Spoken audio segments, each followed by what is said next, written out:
আরে বিপ্লব, আতিক, কি হয়েছে তোদের? ভাই আমার অনেক জ্বর আসছে। ভাইয়া আমার মাথা ব্যথার কারণে আমি উঠতেই পারতেছি না। আচ্ছা ঠিক আছে, আমি ওরা ভাবলাম যে তোদের রেস্টুরেন্টে খেতে যাব, তোরা তো অসুস্থ হয়ে পড়ে আছিস। ভাইয়া আমরা রেডি, চলো। তোরা দুজনে অসুস্থ ছিলি?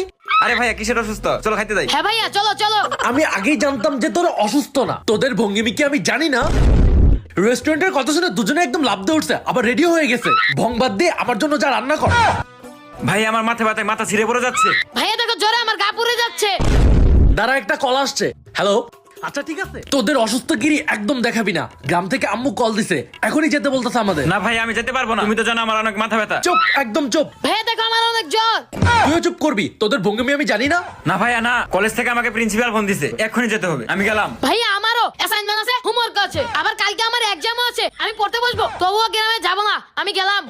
তোদেরকে দিয়ে কেমনে আসল কাজ করানো যায় এটা তো শুধু আমিই জানি।